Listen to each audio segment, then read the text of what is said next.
Hello, hello, hello, hello, and welcome to another episode of Worlds Without Number Campaign Creation Tools, or now we're into Adventure Creation Tools. I don't have any particular programming notes for today.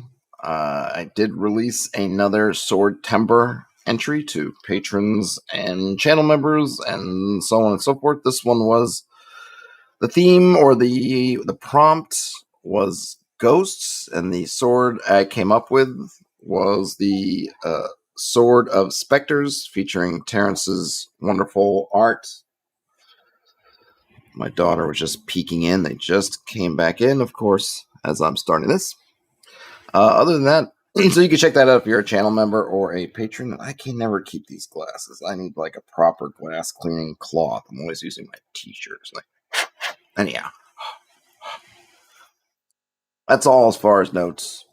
Nothing else is going on. Same old, same old. It's raining today.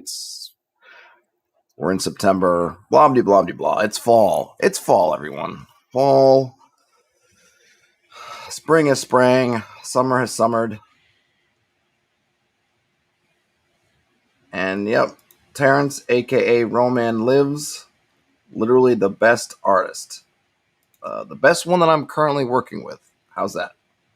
Which is accurate and true. All right. So without further ado, we can get right into what I'm hoping will be a good section. We covered in the previous installment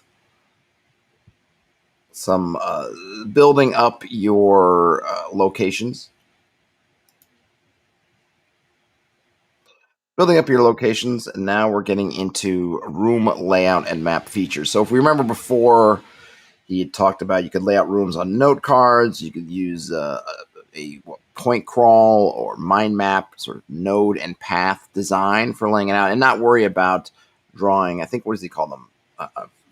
Artistic maps or some other kind of maps. The kind of map you don't need to draw the usual dungeon, module style maps unless you need them and until you need them.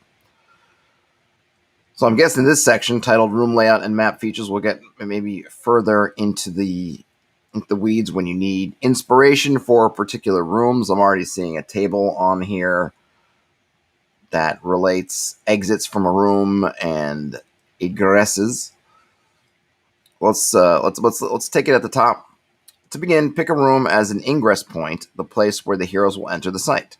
There may be other places to get into the structure, but this is the most obvious. Place this room's index card on the table in front of you, right? So going back to that index card idea, if we have all our rooms as index cards, we can sort of shuffle around their order, figure out which ones we want to be where and kind of the somewhat relationships between them.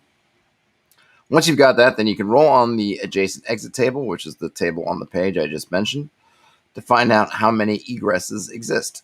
You might arbitrarily decide to give 2 or more exits to this initial room so the PCs have some decisions to make as to where to explore. For each exit, roll on the egresses table to see what direction it runs in. If the direction is impossible, such as heading west out of a room you know is on the western edge of a structure, then flip it to the opposite direction. Take a coin or other temporary marker and put it on the index card to indicate the egress's location. So you've got a room, want to know who's getting in or out, or how to get in or out. We can roll for how many exits between 1 and 4 on this particular table. It's a D8 roll, but it's usually 1, 2, more often 3. So you have equal chances of 1 or 2 exits, slightly better chances of there being 3 exits, and a small chance 1 in 8 of there being 4 exits. And then as far as the egresses, you get your standard compass points: north, northeast, east, southeast, south, southwest, west, and northwest. Now, for each egress, place a room's index card adjacent in the matching direction, gradually building out the site as you continue to roll exits and egresses for each. What's interesting about this, if you're not doing it, I suppose even if you are doing it virtually, is you're sort of building it out on your real or virtual tabletop as you're going, right? Making a kind of a grid of these index cards with these, which ones lead to where. it seems like one of the things that he's not covering yet is how long the corridors are, but I'm guessing that's coming below. And then it's going to, let's see, now for each egress, place rooms. Okay, we've got that part. If a room only has one exit, then it's a dead end. If the egresses fold back on the map to create a new link with an existing room, place a marker accordingly between the two cards. Keep adding cards and rolling for exits until you run out of room cards for your site. Next, go through the map you've generated and clean up the connections. Remove excess connections between rooms or bend long strings of rooms back towards the center of the structure. Try to ensure that at least one loop of rooms exists so the entire site isn't just a clump of mutually segregated linear arms. I think I mentioned this in one of my other videos, but there was an interesting talk. I think it was either a talk or an article. I can't remember which.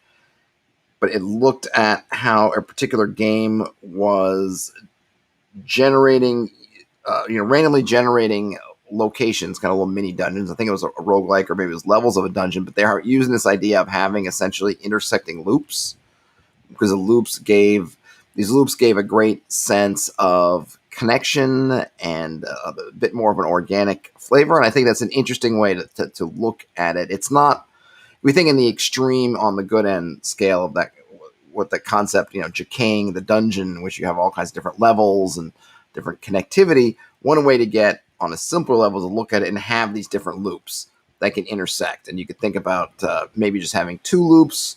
He's talking about at least having one, two, maybe you can have a third. These different areas that things connect together, and they can connect in ways that are intended, right? Hallways connecting rooms, like you would build it out like an architect might lay it out. But then, of course, there are those informal type of connections. Some kind of creature made an impromptu tunnel between two areas in a complex that didn't exist before. They knocked down a non-load bearing wall, or maybe they knocked down a load bearing wall and created an impromptu entry or exit from a space. You can have a lot of fun with that as well. But I think the loops idea, I'm not sure where it originated from, but it is interesting, and I think it does work. And I remember when I looked at in the Shadow of Tower Silver Axe, also a lot of his maps featured at least one looped section, or at least one loop. Okay, so we got that. Lastly, sketch an outline of each room's dimensions on the index card. If there's a fight there, you'll need to know the room's shape and size to run the hostilities. That's definitely true.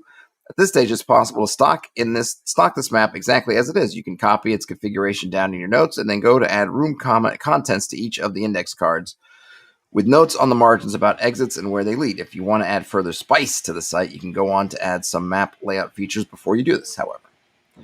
All right, so we get some spice. We don't need some spice. Do we need some spice? I don't know. One thing I would like, it would be nice to have an example. Lots of great stuff in here, but I find that there's very few examples of these things. And it would be nice to see either in an actual photo or some kind of graphical layout, kind of what this might look like. But I like the concept. And again, once we get into the Logan's Run project at the end of all this, we'll have to go through and do some mapping, and we'll try this out to lay it out. I'm not sure how I will do it as far as on the stream.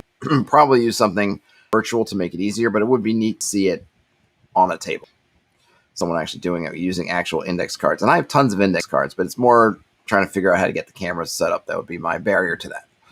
Okay, into map features. At its simplest, a map layout feature is just some quirk about the site's geography that affects multiple rooms that the PCs cannot readily ignore. As examples, here are some options you can add. And we have some bullet points or bolded sub points here. Different levels exist in some ruins. Some rooms will have stairs or slopes up or down, and the cluster of rooms beyond this point will be at a higher or lower elevation. Traditionally, the lower levels of a deep tend to contain the worst abominations and most fearsome monsters. Rivers or streams flow through some sites, cutting off rooms on either side in the absence of a bridge or a party of brave swimmers. Monstrous life forms like to live in such rivers. Falling in might result in more conventional perils of drowning. Crevices and pits, toxic atmospheres, timed accessibility. Right, so these are all different. We can, if we want to look at a loop as a section. We can think about, oh, maybe this section has a subterranean river flowing through it, or this section has some gas that's seeping out through a giant crack in one of the rooms that is spread out to at least the other rooms in this area, and maybe there's a heavy closed door that prevents that gas from coming out, or some other thing that keeps it there, right? What's a uniting characteristic? But it's meaningful. It's not just, oh, look, the walls are purple. Right? There's something gameable about it. Okay, now we get to corridors and detailed maps. The maps you create with this technique are simple diagram maps, ones that focus on points of interest and hand wave the corridors or tunnels between the rooms. When the party goes north out of the armory, they arrive outside the south door of the grand dining hall. The space between is unimportant. This doesn't mean you don't need to give it a little thought, however. If the PCs get jumped by a wandering encounter on their way between rooms, you may need to improvise a section of corridor for the fight. Conversely, if the site is a single small building, there might not be any meaningful corridors between rooms, and loud activities in the armory will be clearly audible to whatever's dwelling in the grand dining hall. GMs for groups that prefer more concrete sites can always plunder one of the myriad dungeon maps available online, rekeying rooms to fit their need and cutting out sections that are surplus to requirements. I said in the last video, because I think he touched upon it, or either he touched upon it or I recognize that that was one thing that he wasn't doing, was giving dimensions for hallways. Is at least having the length of the hallway, to me, is important, because it's not just about if you get caught there through random encounters. It indicates how much time there is to go through it, to move through that hallway. And since time in OSR is super important, those ticks you were marking down that show the clock is moving is really the engine that's turning all the different cogs and wheels of spell durations and light source durations and your random encounter checks or wandering monster checks. And if you have any other sort of dungeon or environmental effects that you're using, it's all going to come into play with time. So it's important to know how much time when they leave the armory, to use this example, and go to the grand dining hall. How long does that take? Is it just through a door? Is it through a 240-foot long corridor? Is it through just a 10-foot long corridor? Etc. Right? So I want to have those. And of course, if your party is operating on a certain level, say they're being extremely conscious of checking for traps, they're going to move more slowly, and how much more slowly they move is also going to be dependent on the length of the corridor and its width. You might say, okay, if you're going to be slowed down, move at half speed if you're religiously checking the 10-foot wide corridor for traps. If it's a 30-foot wide grand hallway, you might say, okay, you're gonna now be going at a quarter movement rate or an eighth of your movement rate, because it's just much wider. So I would want to know that stuff. I wouldn't want to just hand wave it away. That said, like we were talking about in the last video, you don't have to necessarily, doesn't mean you have to necessarily draw out all the detailed map, corridor pieces. You can just write a note. This egress is 120 feet long, has this general S or Z shape, or it's a T, or it's whatever, and then leaves these areas. I guess that's another, weakness of this style, is you don't have a lot of branching corridors. It doesn't seem like you can have them, because each corridor is leading to exactly one space, right? It doesn't seem like you have a spot where you would get to T section. So maybe one extra step with the corridors might be to set up some junctions, because usually you have some. I mean, look at modern buildings, and they generally will have, you look at an office building, if you're not coming out onto, well, I guess even if you're not coming out to it, one office that dominates the entire floor of a building, but even within that office, it's generally going to have corridors that are usually, maybe an I shape, or it's a circle, or it might be a T, right? You're going to find these different shapes that exist. It's not just hallway room, and which it seems like you would get with this kind of system. But it's an easy fix just to go in and put some different, look at how your rooms are spacing out, and then maybe draw in some, okay, here's where a junction could be. And a junction could actually be a point of interest, because where corridors come together, there might be a higher probability of things being there. It might be something that you want to furnish. You might want to have a specific character so that you would give it a description as if it were a room, but instead of it being an actual room, it is a crossroads. It's a juncture. It's where a couple of corridors meet. Okay, so we're into stocking rooms now. Stocking and exploration sites rooms is the most demanding part of site preparation. A ruin map can be scrawled out in moments, and deciding or randomly generating a room's purpose can take only a few minutes, but giving each such place a degree of flavor and interest is a much more challenging prospect. Fortunately, a basic system can smooth this creative work. We're all about running smooth. We've got, it looks like we have a contents table, which is a D8. And we'll go into the instructions for using this table. Rolling for contents. First, roll a 1d8 and 1d6 together and consult the adjacent table. The 1d8 will determine what's in the room: a creature, a hazard, an enigma, or a bit of distracting background flavor. About a quarter of the rooms will be entirely empty and devoid of anything worth interacting with. The d6 will indicate whether or not there's any treasure or objects of value in the room. Thus, if the d8 is 6, the d8 is 6 and the d6 is 2, you can see that there's a distractor in the room, but no treasure. It's not impossible that a creature could share the same room as a hazard, or there might be an enigma with some distractors scattered about. But if you don't want to hand decide such instances, you can go back and re-roll the d8 on a selection of rooms to get a second content result.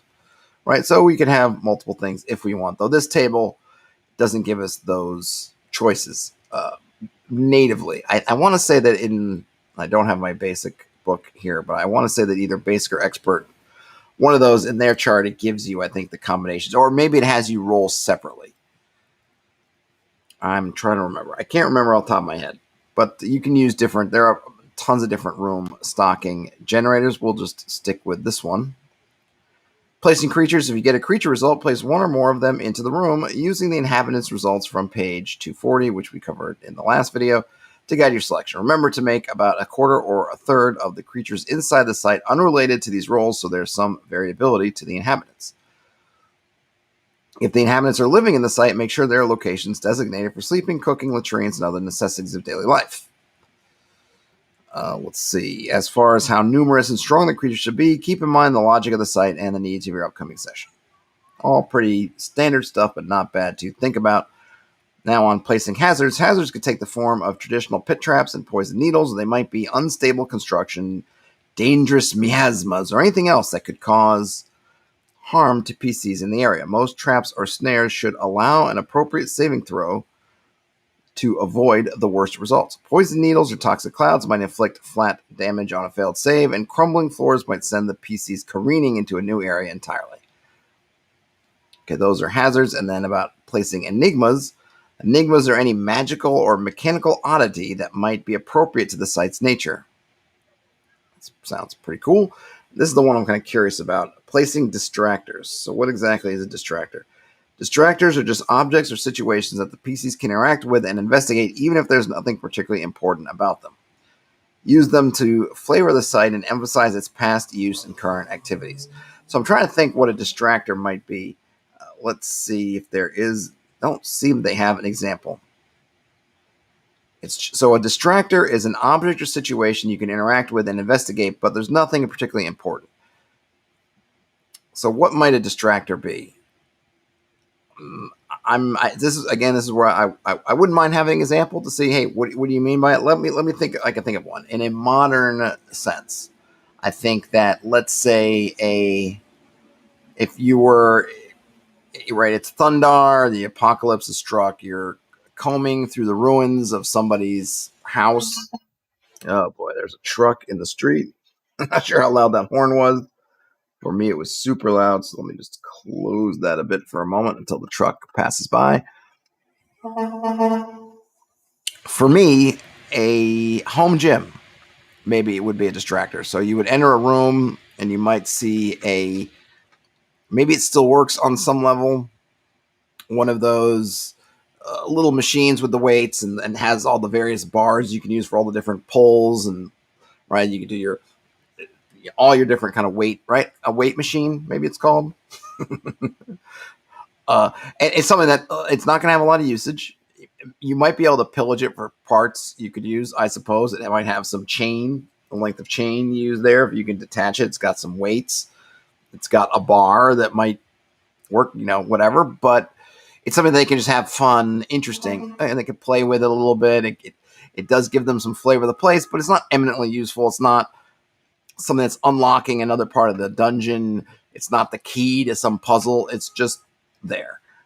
Michael Fraker, hey, Michael Fraker, says, I imagine it being an quote unquote empty room where there's no danger or treasure. It's just a room with appropriate stuff. Yes.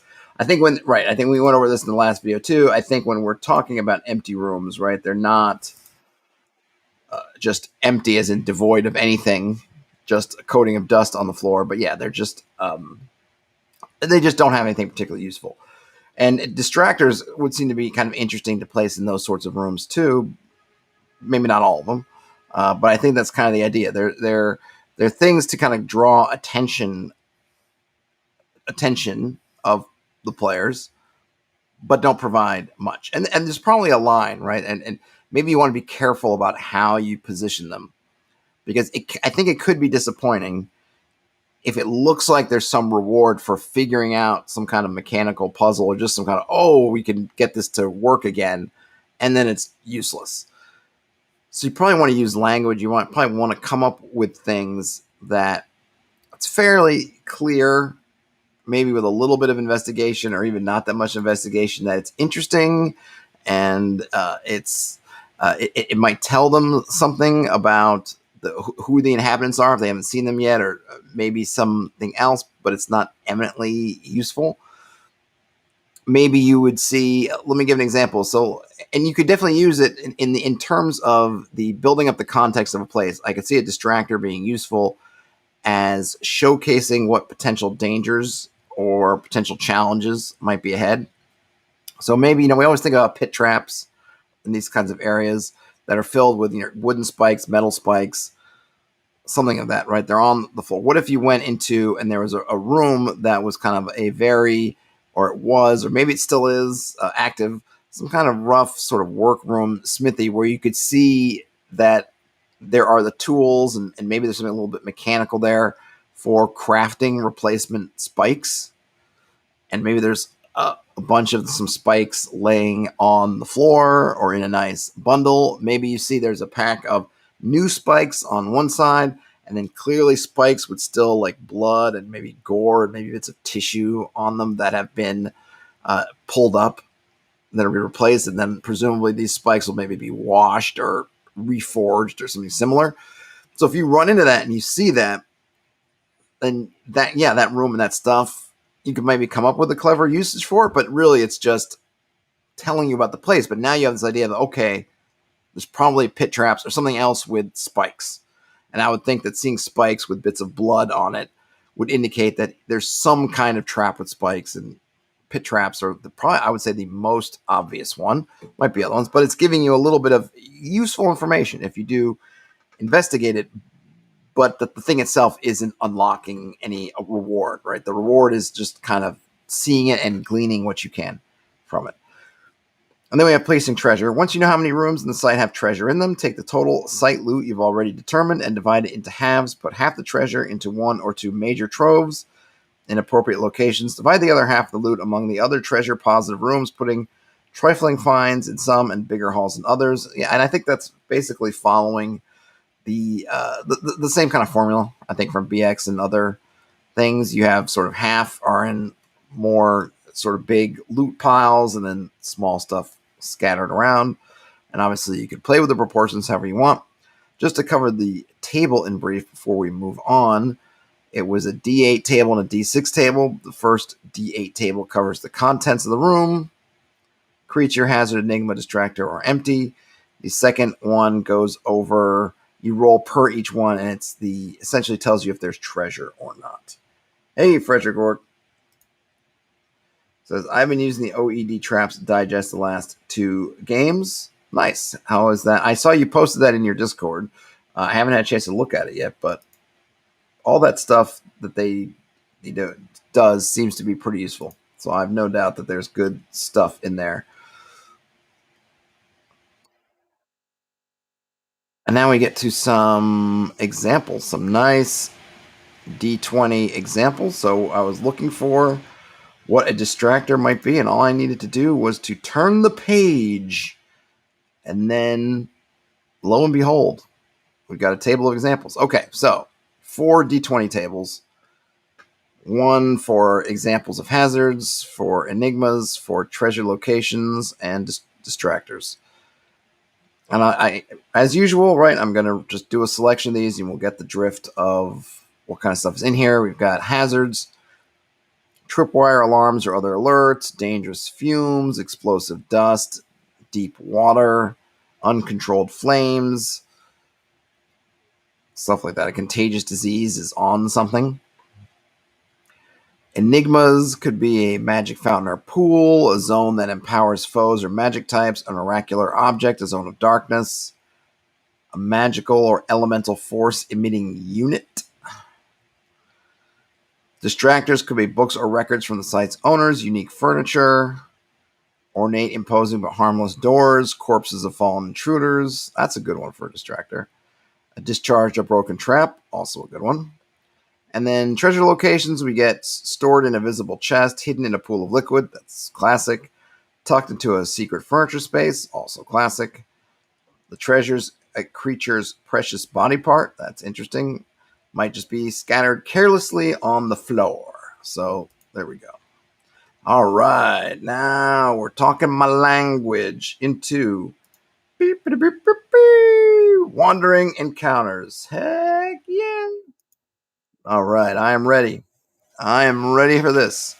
Once you've stocked the hex map with points of interest or filled out the contents of the rooms of your dungeon, you need to put together a wandering encounter table for the region or ruin. Some situations might call for more than one table, such as a hex crawl that covers different biomes, or a deep that has levels controlled by different groups. All right. First subheading is entitled The Perils of the Unknown. The ultimate rationale of a wandering encounter is to remind the party of the danger of their surroundings, to wear them down over time, and to penalize time wasting or carelessness inside a dangerous area. Yes, and I don't think that last one should be overlooked. A lot of people just like to say, oh, it's just about reminding the party of the danger. Or they say it's just about using up resources. Well, yes, it is some about that, and it is some about that as well. But it is also about penalizing a lack of efficiency, or rewarding efficiency by having less encounters. You're encouraged to make decisions and make choices and be focused on them, because doing so means you'll spend less time wandering around, which means you will have less opportunity to run into other things that are wandering around.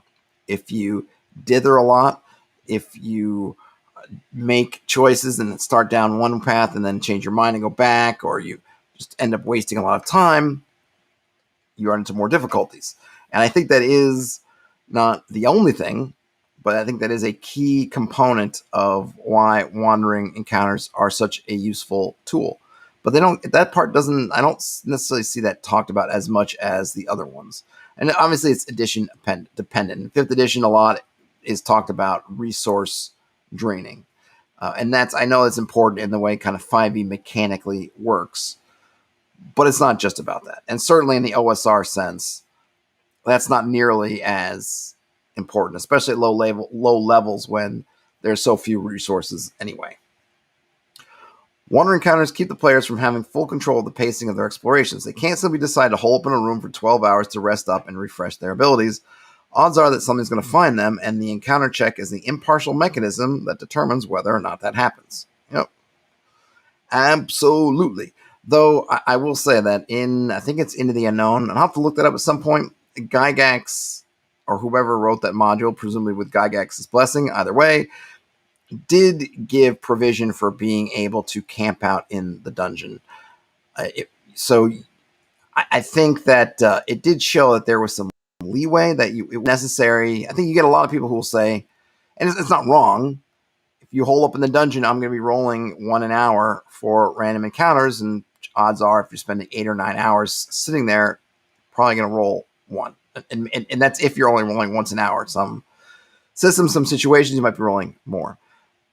I think it is okay to take into consideration what fictional steps the party is taking to make their presences as intrusive as possible. Of course, it depends on the location. If you're in somebody's fortress and they're actively in there, where are you going to hide for 8 hours? You'd really have to come up with a good place. Not to say there isn't one. You could find a deep cellar somewhere, a corner of the dungeon that no one's been in for years, a wine cellar or some kind of root cellar that maybe isn't accessed all that much. Or you could be in a mythical underworld or some kind of other ruin, in which case you might think about there might be areas that aren't explored much. You can close the doors. You can try to find a space that's out of the way and maybe improve your odds a bit, right? So they did have a provision for that. But, ultimately you should not be planning on, we can just rest where we want and just hang out for 12 hours. You should be having to really think about, if you have to do it, how you're going to do it. And even then, I think at some point wandering monster checks are going to be rolled. It's just maybe you're mitigating how many, right? Sourcing your perils. Where do the creatures that make up these encounters come from? With hex crawl encounter tables, this isn't a difficult question to answer. The creatures are either beasts that live in the area, sentient inhabitants that have communities there, or interlopers and hermits from outside the region. It won't strain the party's suspension of disbelief if they keep running into the same kind of creatures, because it's always plausible to assume that there are more of them lurking somewhere in the wilderness. Things are different in a deep, a ruin, or a noble's townhouse. There are only so many creatures that could reasonably be lairing there. If the PCs kill the bandit chief and drive his lieutenants out of the abandoned fortress, it doesn't make sense for them to continue to encounter bands of his minions roaming through the castle's moldering corridors. Yeah, I think that's an important point. The tables are kind of your jumping off point. You can oftentimes run them as is, but you need to use common sense. If your party had already cleared out the bandits, and that's a known thing, they've had their fights with the bandits' lieutenants, they finally fought the bandit leader, they look out the window and see the bandits fleeing and blowing their bandit horn to signal that they've given up on this place, they're all fleeing away, then maybe you run into one or two remnant bands who didn't hear the call or were trying to leave. You catch them on the exit, but that should be what the framing of the encounter should be. But then if you keep running into just roving band after band after band of bandits after you had, to all intents and purposes, known that you had cleared out the bandits, right, something's not working right. So you got to treat your table as a starting point that needs to be updated with the context of what's happening. Whether you just keep it in mind, if you roll up a bandit encounter, then just take it, then it just nothing happens because you would have encountered bandits, but since the bandits are gone, it's empty. Or you roll again on the table to get something else, or you, depending on the time between things, if you leave for a month, the bandits fled, but you left for a month and you come back, maybe the bandits didn't come back, but maybe something else did, and so you would take out the bandit entries and fill them with something else. Building the tables. As a general rule, a table of 6 or 12 entries is usually enough to give a good variety to encounters. About half the entries should be run-ins with the usual inhabitants of the area, a quarter should be some environmental peril or complication appropriate to the surroundings, and a quarter should be false alarms, explicitly non-hostile encounters, or non-harmful environmental activity. Okay, so they're talking about, if we say 6 to 12, half would be, what would be 3, a quarter should be false alarms, and a quarter, well, if you're running half, if you're running a D6, maybe it makes more sense with a D12, because you could have 6, 3, and 3. But that's an interesting way of parsing them out. I hadn't really thought of having that be part of the wandering encounters. I guess they're really borrowing from that sort of overloaded environment, overloaded encounter die, which I covered in one of my videos that I'll try to link to if I can remember through here. So you want some are creatures, some are environmental, and some are non-hostile encounters or false alarms. I'll be interested to see what kind of examples they have for that. The creatures met in a wandering encounter are probably either patrolling their territory, hunting for food, or going about their daily life. Most of them are not going to be expecting imminent danger unless the site has already been alerted to intruders, in which case the encounters might be considerably reinforced with creatures drawn from the stocked areas of the site. Wandering encounters almost never have any loot of note aside from petty personal belongings. Yeah, that's important, right? The creature wandering around is probably not carrying all of its loot on its back. That's where you would expect to find stuff in its lair, whatever its lair is, right? It could be its bedroom, the stuff that's tucked into their bunk under their bed in a chest. If it's another type, a more animalistic creature, that's where you want to try to track it back to either where in the ruin does it live, or if it lives outside the ruin and it's just prowling the ruin for food, try to find out where it lives, because that's where any kind of loot is going to be. We have another section here on running encounters. Outdoors, most encounters begin at the terrain's maximum sight range with opposed wisdom/notice checks to see who spots the other first, or I'm sure probably that's a Worlds Without Number thing, right? We would maybe use the roll for surprise to do that. Ambush predators, stalking hunters, or prowling scouts might engage from a much closer distance. At long range, many PC groups will have time to attempt to flee a hostile group, with escapes being handled with the flight guidelines elsewhere in the book. Mounted groups will almost always overtake unmounted groups unless they can be led into terrain unsuitable for horses. Indoors, the usual range for first notice is 2d6 times 10 feet, assuming the site is large enough to have corridors and rooms of that scale. I think I used 3d6 times 10, but either way. And you can adjust those for surprise. And some people will use the roll surprise and then use a different scale depending on the surprise roll. So if neither side is surprised, you might do 3d6 times 10 feet so that the minimum range is 30 feet. But if they are surprised, you might do 1d6 times 10 feet, in which case the minimum distance is 10 feet. They're right there. I mean, that might be too close. But if there's a curve in the corridor or there's a door right there, then it might make sense that a door suddenly opens and, adversaries are there. Let's see what else we got here. Remember, all but the most mindlessly hostile creatures deserve a reaction roll. Absolutely. Even a group of patrollers charged with guarding against intruders might pause long enough to simply demand that PCs leave or find them interesting enough to offer silence in exchange for gold or favors. Or they might also look at the players and say, we're not as strong as you, and I don't like our chances, so we can tell you something about the place if you let us go, right? Give us some loot. Give us some loot! A high reaction roll won't turn a committed enemy into a friend, but it could be enough to diffuse immediate violence or open the door to a mutually agreeable parley. Yep. Dead Wanderer encounters are likely to draw the alarm of the site's inhabitants. If enough of these patrols are killed, the locals may choose to migrate elsewhere, taking their treasure with them. Yep. Both good points, right? You're running into encounters and your PCs are having battles, unless they are able to find places to stash the bodies and things, and even then, you imagine there's got to be blood spattering, and you think of what murder scenes look like, let alone places where both sides are hacking into each other. All those death blows and whatever is killing various creatures in the combat is bound to leave traces that the party's not going to be able to clean up. So at some point, alarms should be raised. The inhabitants should become more aware that there are hostiles in their midst, as they say. Example tables. Here we get another page full of tables. First, an encounter table template, then a table, what are they trying to do?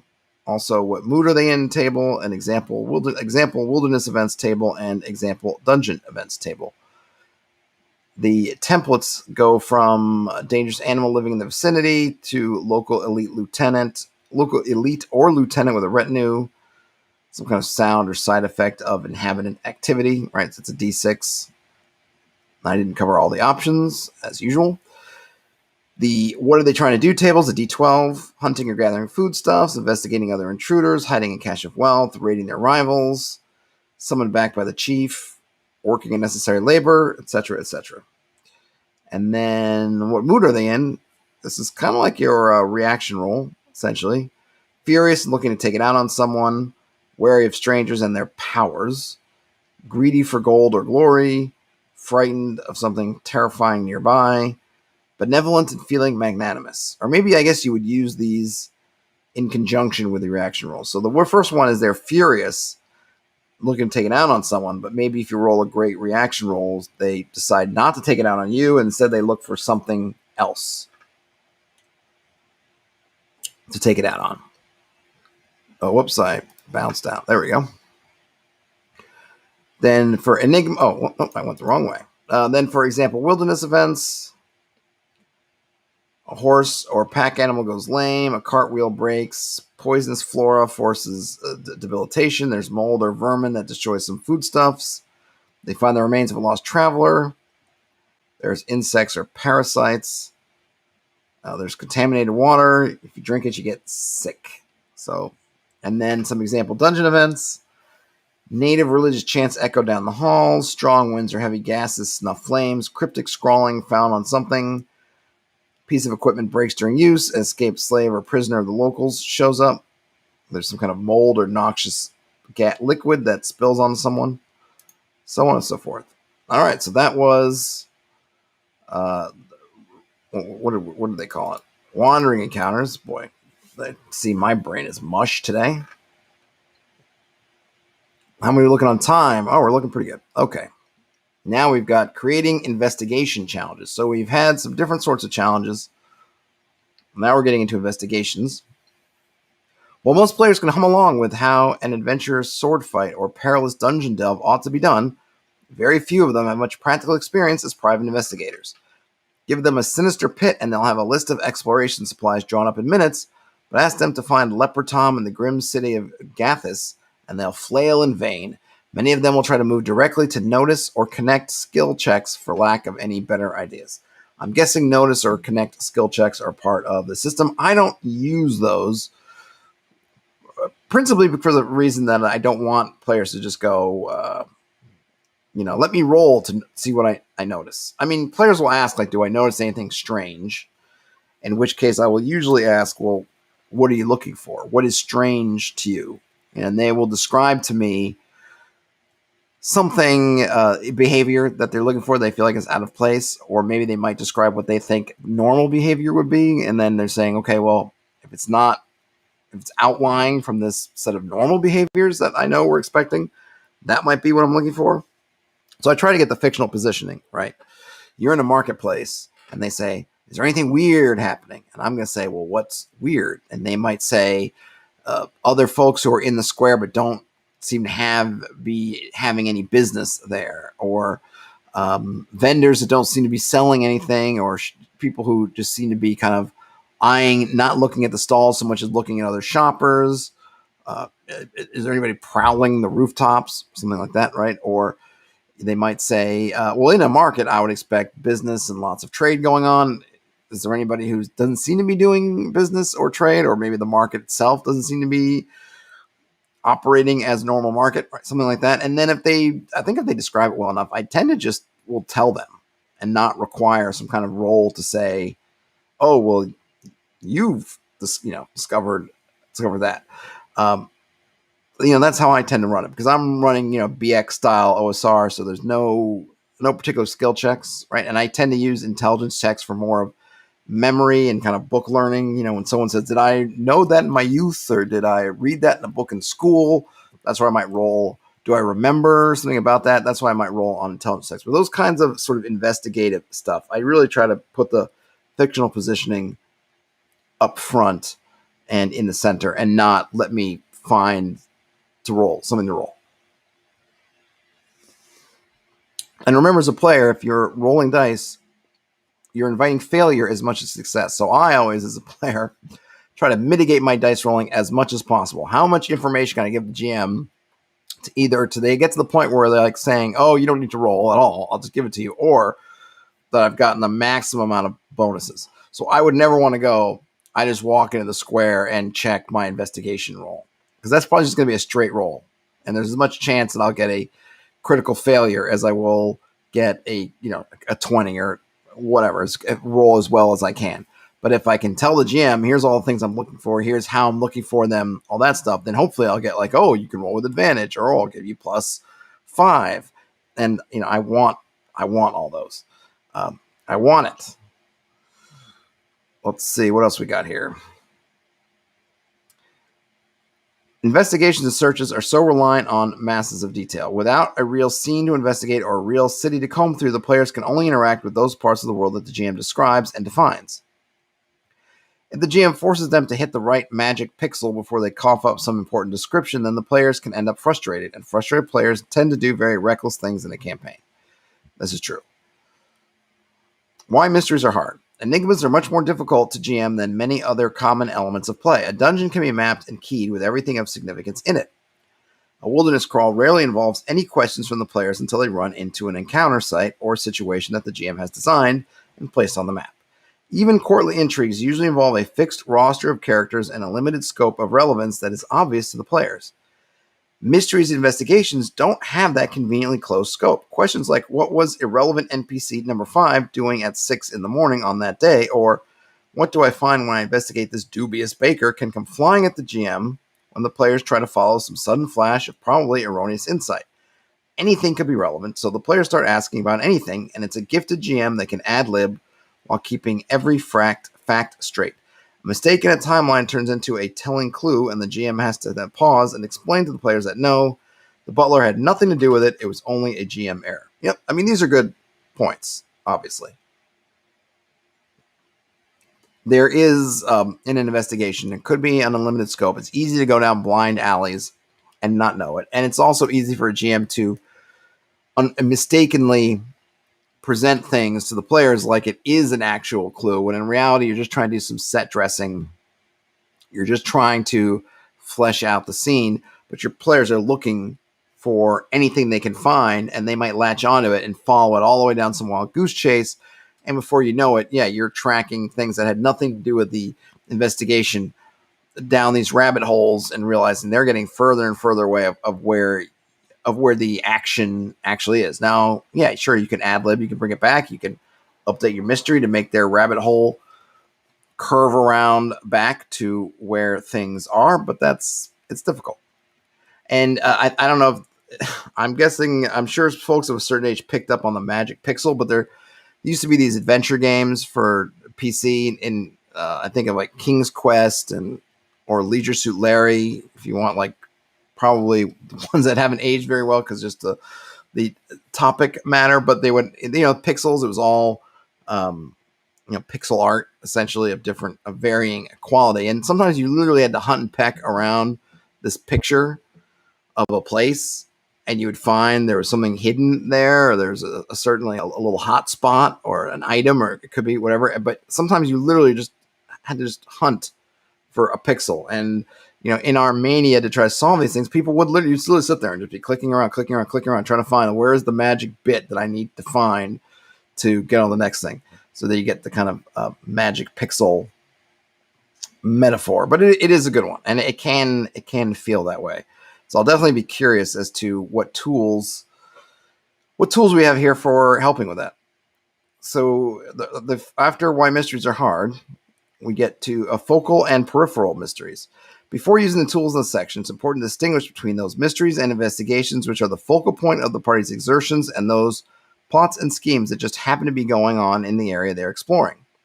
You only need to worry about the tools and templates in this section when you expect the players to be specifically trying to unearth a mystery. You do not need to use them if there just happens to be a sinister plot or hidden truth somewhere in the dungeon or city area they occupy.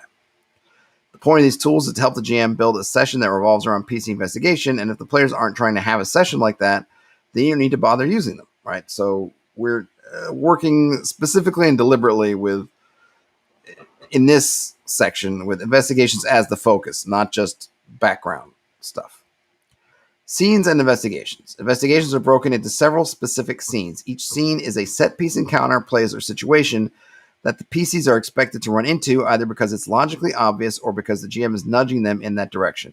It may seem blasphemous for an honest, dice-fearing sandbox GM to tilt the table in that way, but it is often a practical necessity, simply because the GM can't possibly ad-lib all the coherent details that the players might demand if they had a wholly unrestrained scope. So what they're saying here is, in an investigation type scenario, you might need to sort of break the rules a little bit of your sandbox purity. You might have to lay an absolute purity of sandbox aside to keep your investigation moving, because investigations can be somewhat key to remain on track, and reining in they can go everywhere and do everything. Okay, the structure of for an investigative adventure is built backwards, starting from the resolution. This is the big moment of confrontation or revelation. The point at which the PCs discover the ultimate truth or find themselves with swords drawn facing the sinister cultists at their hidden ritual site. Think about what the climax is likely to look like, even if there's something as simple as the PCs, even if that's something as simple as the PCs finding the right book on some forgotten library shelves. Once you have the resolution, you need about 3 investigation scenes. Each investigation scene should give the PCs one fact they need to reach the resolution with all relevant information. To make it to the hidden cult ritual, for example, they might need to know where it will be held, when it will next happen, and what kind of defenses or preparations will be there. The necessary information to establish each of these facts is put in its own investigation scene where the PCs will have to either infiltrate a place to get the information, negotiate with an NPC, unearth it from a hidden location, or otherwise overcome some challenge.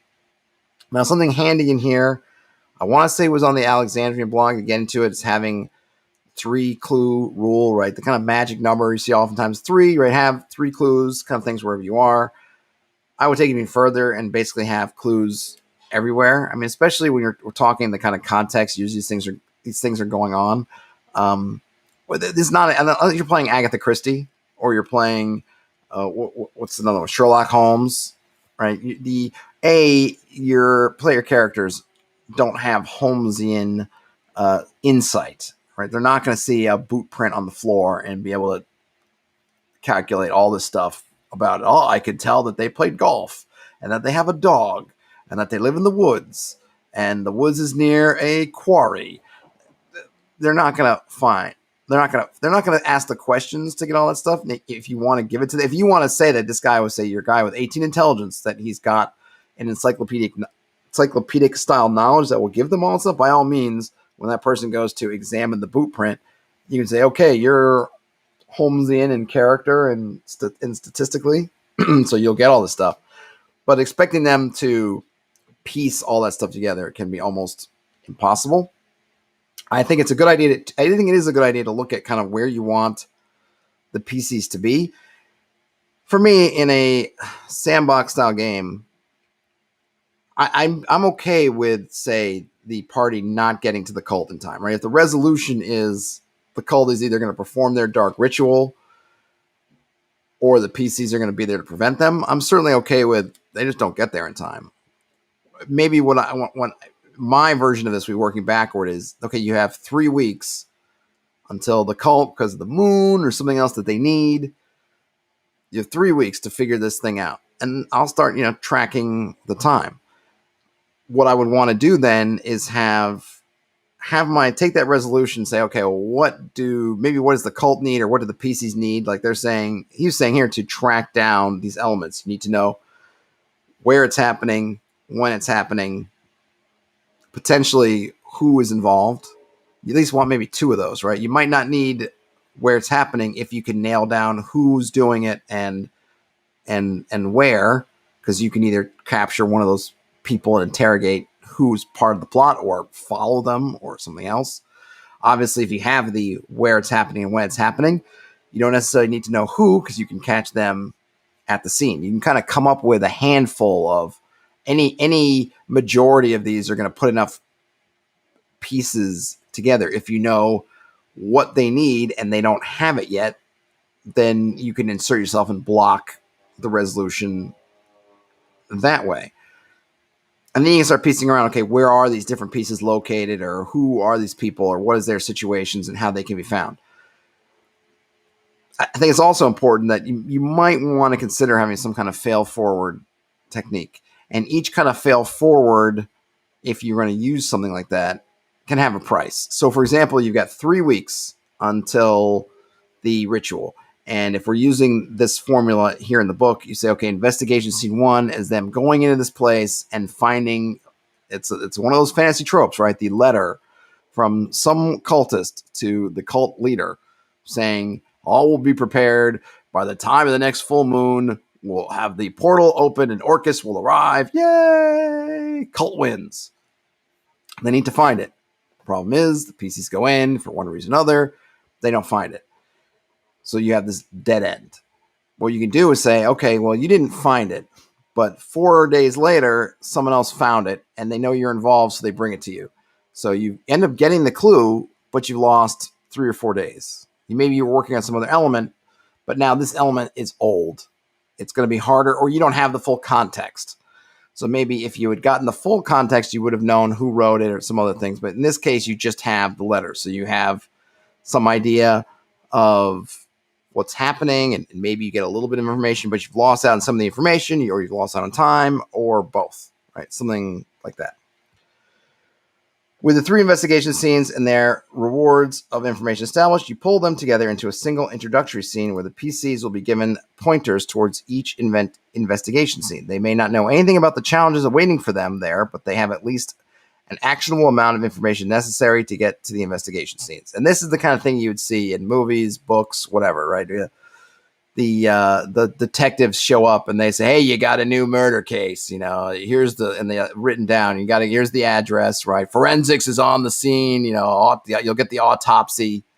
Dr. Blubla is handling the autopsy." And so they automatically know a couple things, right? They know where to go to see the scene of the crime. They'll know that the forensics is being worked on. They'll be able to get forensics information, and they can go to the autopsy scene. And then maybe they'll get an additional, here's a list of the witnesses. And then they've got those actionable things. I'm not sure in a fantasy situation how that would work exactly. You might, if this is the beginning of a campaign or a one-shot adventure, it could be easy. Like you guys are in the hire of the Duke, the local lord, and the local lord can't handle this themselves. It's too odd. It's too bizarre. It's just too much for local law enforcement, whatever their local law enforcement can be. The local sheriff, the local magistrate, the local burger can't handle this, but so we're outsourcing it to you, but here's what they have so far. It could be something like that, right? Or it could be if there is an NPC contact, someone's involved. Maybe that's your adventure hook. Uncle Billy sent you a letter, and in the letter says, if anything happens to me, go here and look in this drawer, and then talk to old lady so-and-so. And that gives you some pointers. So you might need to massage that a little bit, like in a modern or modern sort of post, 18th century kind of modern, right? There's more organization, and you might be involved in law enforcement, but in a kind of fantasy medieval, you might need to finesse how to make it seem like you're just not spoon feeding the party, if you care. If it's a one shot, obviously spoon feed away. But if it's something that's an element of the campaign, you want it to flow nicely, you might need to figure out some ways to communicate that information to your party without seeming like you're, just handing them, here's your to-do list.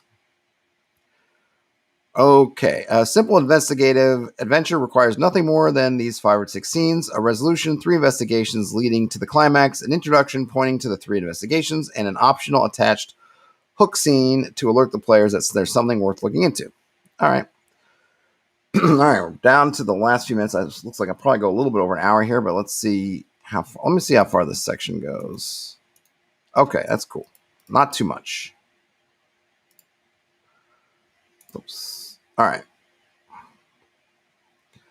So we have next planning scenes, and I'm just going to read kind of the bullet points from here. Each scene should have a very clearly drawn boundaries around the places, people, and facts of relevance. How clearly will depend on the players you have. Some groups will pick up on more mere whispers and illusions, while others need a finely engraved invitation to a specific place and time before the suspicions are aroused. When in doubt, err on the side of blatancy. Yes, please be obvious. I think I've said this before in some other videos. Never be afraid to be too obvious. Well, you think here's how I think it works, right? If I were to put a card saying here is the murderer, okay, could not be more obvious. I still think the players would probably have some doubt. Maybe there's a ruse. It's obvious, but they'd still question it. If it's merely obvious to me, then it's probably subtle to them. And if it's subtle to me, it's invisible to them. So never work on stuff as a GM that's subtle to you, because you know everything. You see everything, and you have to remember that just because you have the information in your head, you may even have thought you've communicated that information outwards, but you might not have. You're bound to have more information and know everything connects in your brain. So for you, this thing that makes total sense, connects in, and is obvious to you, player's not going to have all those things. It's not going to have all this connective tissue. They don't have all the knowledge you have. Even if you think they do, they don't. Because even if you did tell them, they might not have reckoned it. They might not have understood the significance of it. And then on top of it, you may just have forgotten to tell them. Oh, I meant to tell them that the baker was laughing maniacally in the corner, but you forgot. Or when you said it, instead of a maniacal laugh that's supposed to give them away, it ended up being a chuckle, just didn't get through translation. And then if you're acting on a subtle level, oh, this is subtle, this is good. If they pick up on this, oh, this is great. They're just not going to see it. So always go for over the top. Go for it. Go for obvious. Do not feel like you can be too obvious. I would say you basically cannot be too obvious. Failure states in an investigation challenge come in two varieties, and you need to decide which state you're going to risk happening when you build your scene. The players miss the clue and dead end. The players miss the clue but get it at a price. And that was pretty much that kind of fail forward technique, right? Have them get it if they need it, but there's a price attached. Hey, nothing. Another thing says, I think the game should be full of subtle clues. Just understand the pieces will only see them in hindsight if you are lucky. Yeah, I mean, there's nothing wrong with having subtle clues. I don't mean that you can't have subtlety in the game, but if you depend on subtlety to get your thing across, you're bound to fail. I think it's great if you have subtle stuff that the PCs can look back on and go, oh yeah, I should have picked up on it. Like, that's great. But if the only clues you have, the only things, the only information they can pick up is subtle, it's just not going to work. It's just going to fail. I mean, obviously your group may vary and your group may be super keen on picking up everything, but in my experience, you're setting yourself up to fail. You have a bunch of subtle stuff laying around, but throw a bunch of obvious things that they're going to find, because the obvious things to you are going to appear subtle to them. Handling scenes in play. Managing investigative scenes can be painful for those GMs averse to ad-libbing, but there's a few basic principles that can make your life a little easier. John Lennon says, I think the way to handle scenes with clues is to create 3 levels. I think, and the Exandrian, I think gets into that, but there's definitely a lot of resources for how you want to bundle your clues together. Do you want to have so many obvious clues and maybe some subtler clues and then maybe some really subtle clues? You could layer them all up, right? I just think it's important that they maybe have a food pyramid type thing, at least with some. Maybe you want to have some super obvious clues at the top, maybe some moderately obvious clues, and then have a bunch of subtle clues at the bottom. And you can reward getting the more subtle clues by them being more rich with information. Maybe the really obvious stuff points you just one step down the line, but if you get the super subtle clue, maybe it gives you 3 steps down the line. But you got to have the obvious stuff, and in my opinion, anyway. And here's John Lennon's 3 levels. First, what's obvious, there's a dead body with a hole in its chest. Second is what the players could discover with smart questions. Does it look like a stab wound or a projectile or something else? Third, what they have to roll for. The ranger recognizes the wound is being caused by an animal's horn, leading them to ask if there are tracks. Yep, I wouldn't even say that the third, I wouldn't even have them roll for the third one, but you might say the third one is maybe class specific, right? Or like I would say, just even beyond that fictional positioning. I think a fighter, really any adventurer who's been around a little bit, is probably going to recognize an animal wound simply because they probably experienced it. So I especially in an OSR sense, I probably wouldn't even gate it to a roll. I would just say if you either have the experience, because maybe you're not first level, right? You're not someone who's just starting out. You've been around the rodeo. You've probably been stabbed by animal horns before. You would get it. Certainly if you're a ranger or a druid or some kind of outdoorsman type, you might get it.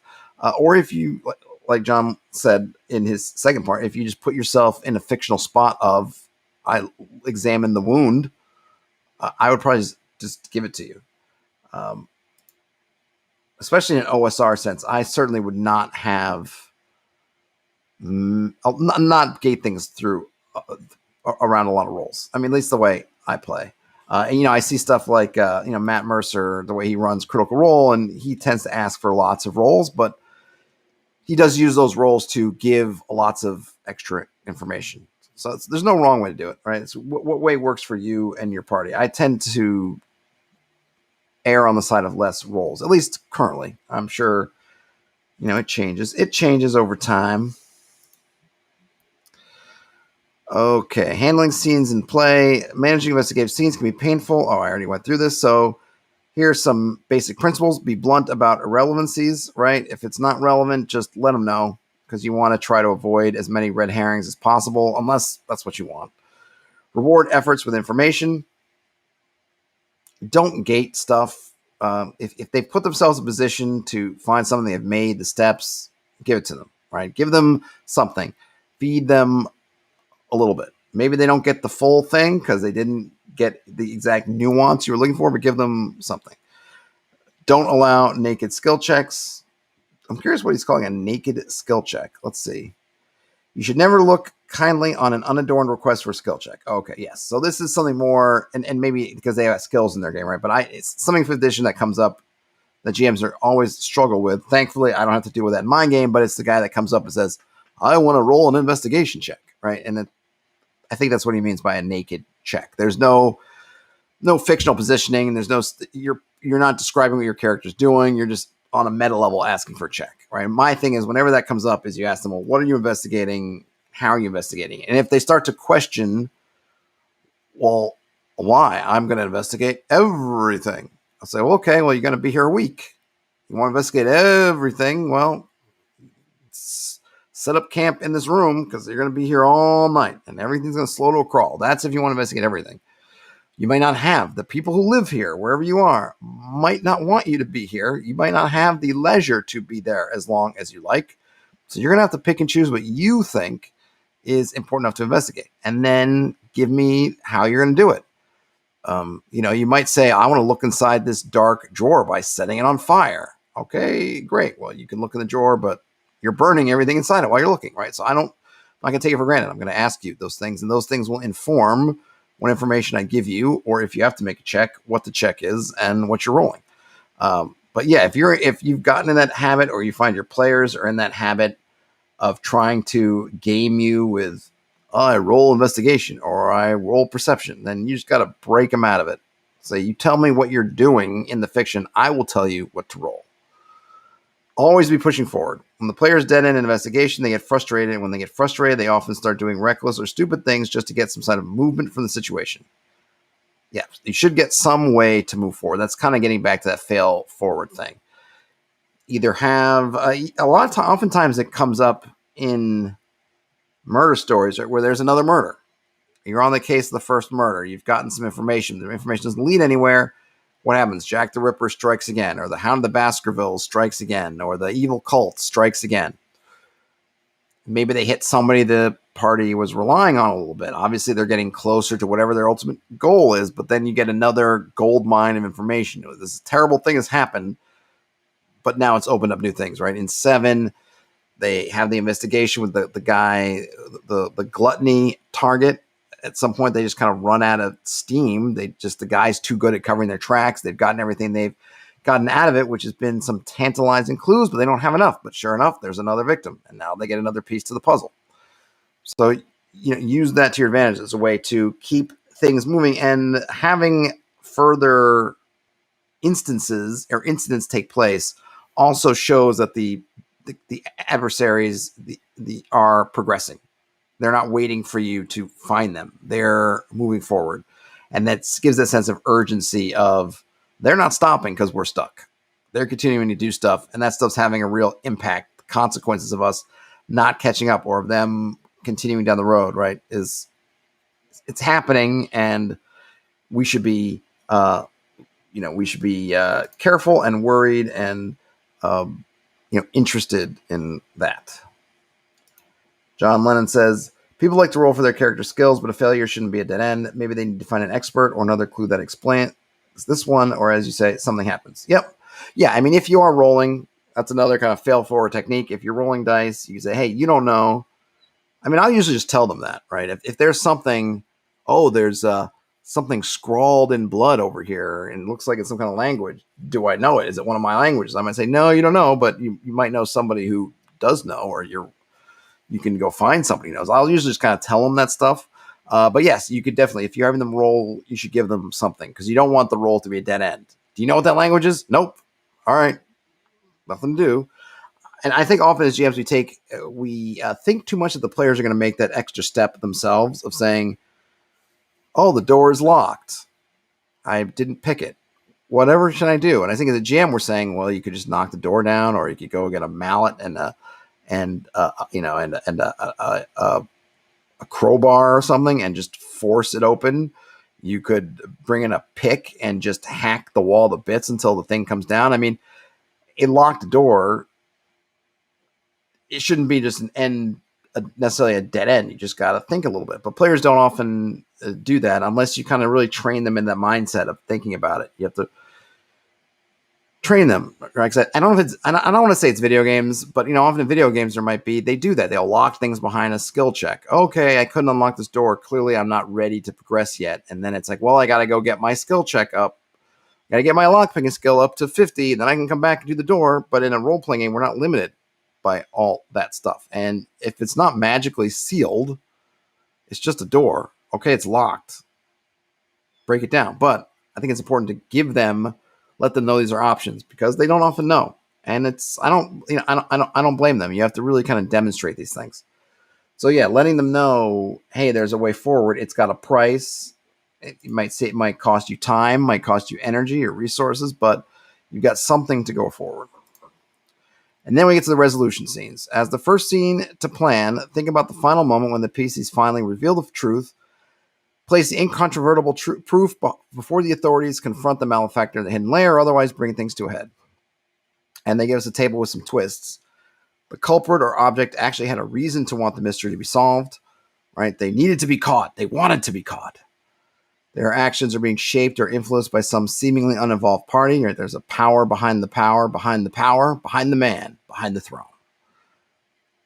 The resolution carries hints of an even larger mystery, so on and so forth. For the investigation scenes, pick 3 facts that together should give the PCs the information they need to reach the resolution. And I would say probably pick more than 3, but maybe have 5 or 6, however many you can think of, and then think about which. That way there's a bunch of different ones. And if possible, they can kind of interact with different skills.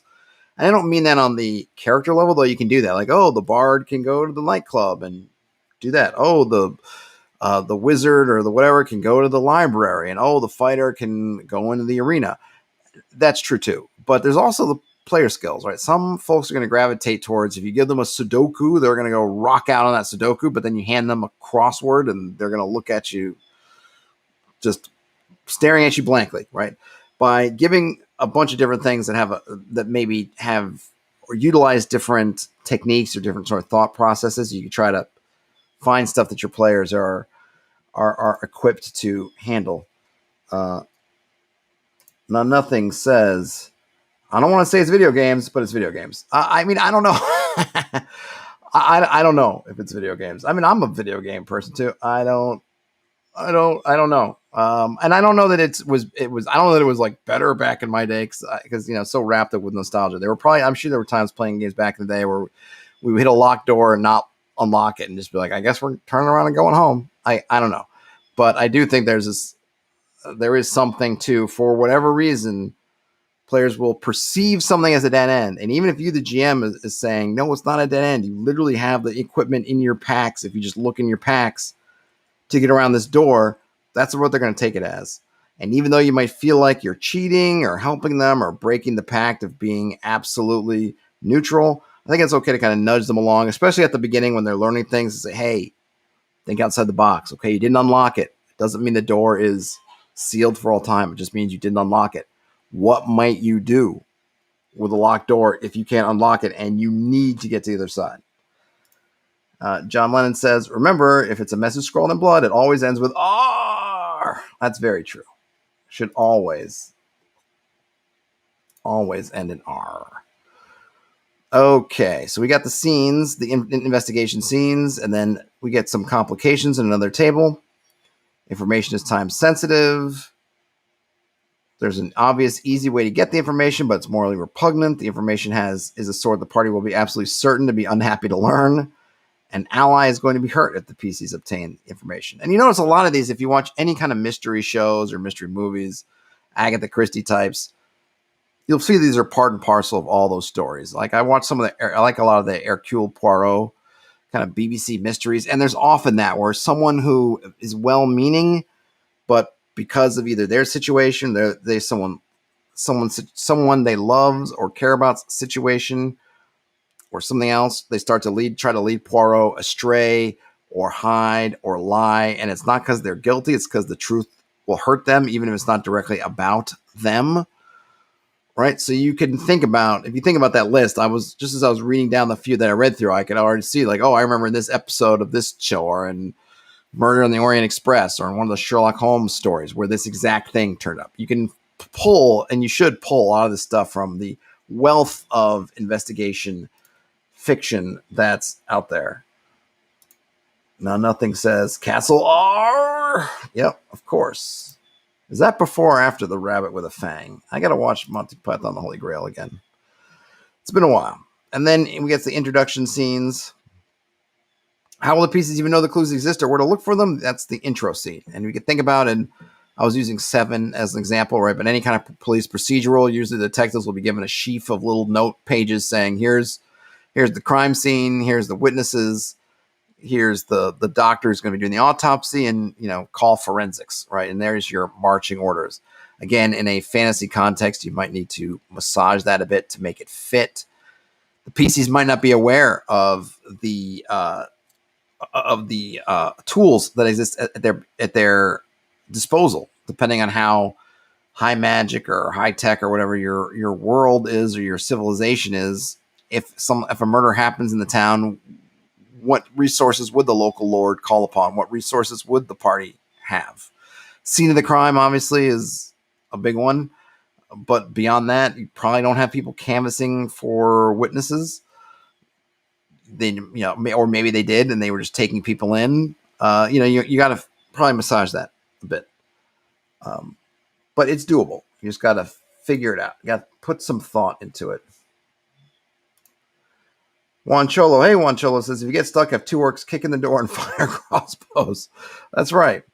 Wasn't that the Matt Colville's thing, an orcs attack?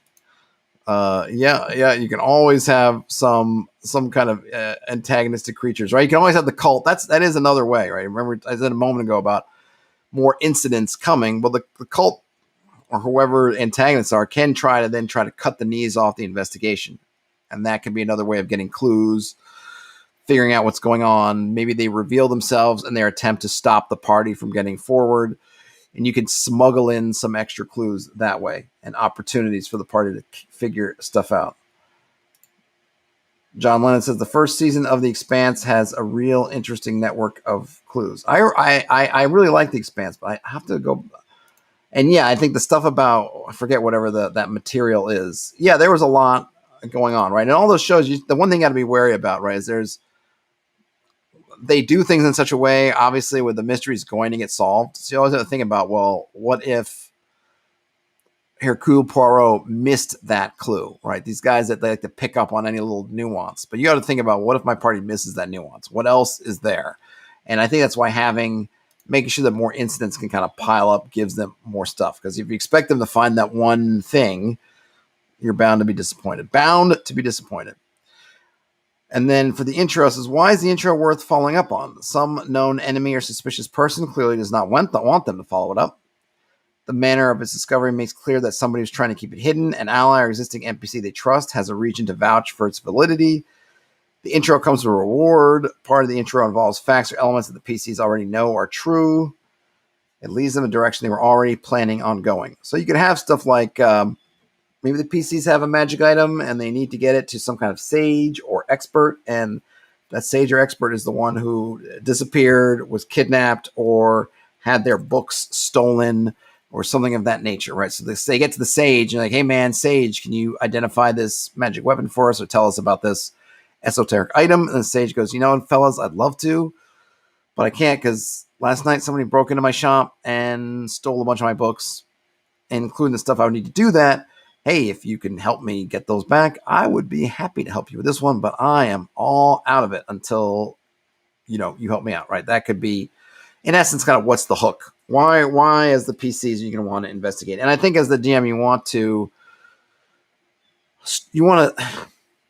air, or I would say you want to affect things that are useful or interesting to the party. Don't expect them because you put them in town or they're in town resting and shopping and some kid runs in from the corner and says, help, my grandmother's been killed, come solve the mystery, and then expect your players to necessarily want to go, yeah, let's go solve this mystery for this little kid. They might, but they might be thinking, hey, you know what? We're going down, we're trying to get the Rod of Seven Parts so the whole world doesn't end. And that's just a mite more important than your grandma. No offense, kid, but this affects every grandma. We got to move. However, if suddenly some bit they need for the Rod of Seven Parts that old lady had, and now it's missing, now they need it. Or like I said, maybe you gave the sage your magic sword to identify, and between when you gave it to them, when you showed up the next day to find out what it is, that the sage is killed and the sword is gone, or the sage is gone and the sword is gone, right? So you want to make it worth their while. You want to make it something that they're interested in, and just don't expect because just it's random or just it's happening where they happen to be that they're suddenly going to jump up and say, yeah, let's solve the mystery, right? They're not Scooby-Doo. Or maybe your group is Scooby-Doo, but don't expect them to be Scooby-Doo. All right. And now we have a hook scene. Intro scenes are necessary to give the PCs a clear direction for investigations, yet for some mysteries, it might not be obvious that there is any investigation to be had at all. And hence you get the hook, scene of the hook. John Lennon says, this is where a node map of clues placed on a timeline of incidents would help. Yes, and I like mind mapping for this sort of thing, showing these relationships between different things. And if you've seen any of my game prep chats or maybe some of my recap chats, you've seen my kind of node map of all these different things and kind of arrows showing where they connect. And yeah, I think clues and timelines, kind of like a front kind of thing. What is the enemy or whoever's perpetrating this crime or mystery trying to solve? What are they trying to do? And then what do they need to do it? And then what do you need to do to stop them? And how do all these clues intersect? And feel free to add more clues. Maybe the PCs go back to the house. You can have them find something they missed before that's now more obvious for whatever reason, right? What makes a hook enticing? It might be promises of wealth, favor with an important NPC, an appeal from an allied NPC. And now we get reaction scenes. In active conspiracies or secret intrigues, the players aren't the only ones with volition. The participants are going to react to the scene, PCs getting involved in their affairs, and that response may not be particularly gentle. Reaction scenes are optional scenes you can work out if you want to think about how a culprit or conspiracy might respond to PC meddling.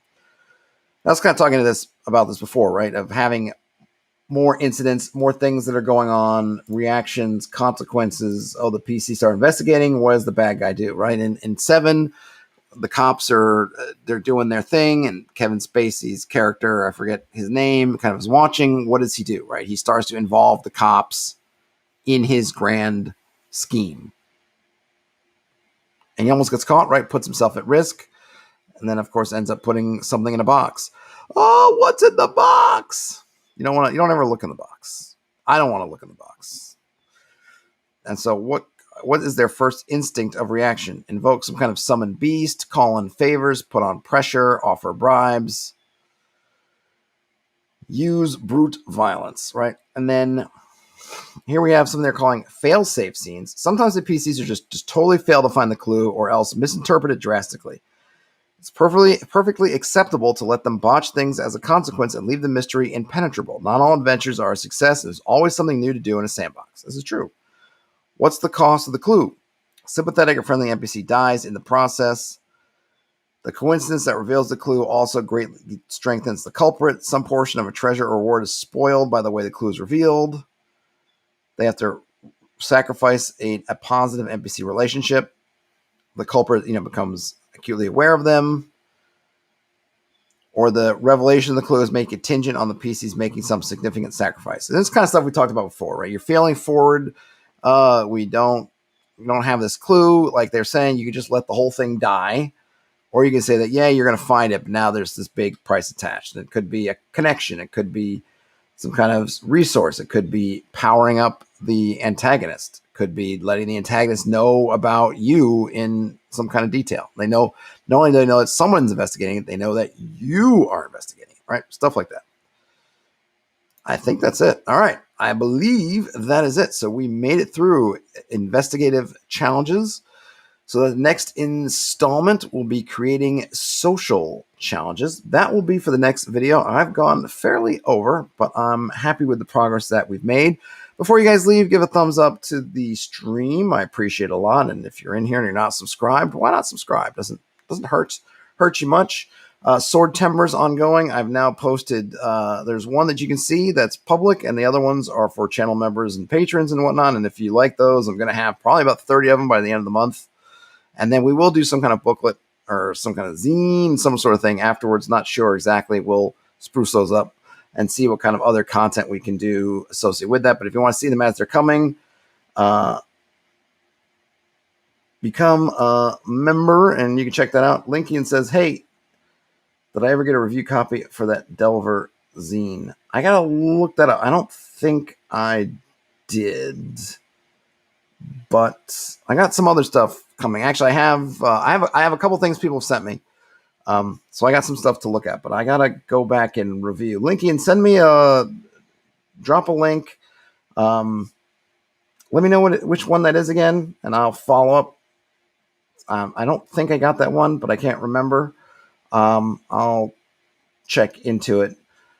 If you're on Twitter, it might be better to send it to my Twitter. That way I can access it. If you're on Twitter, at Hexed Pressman. So I can follow up and remember that I'm thinking about it. Because I think I did reach out to them, but my mind sometimes becomes befogged. I will try to follow up. I do have a couple things to look at.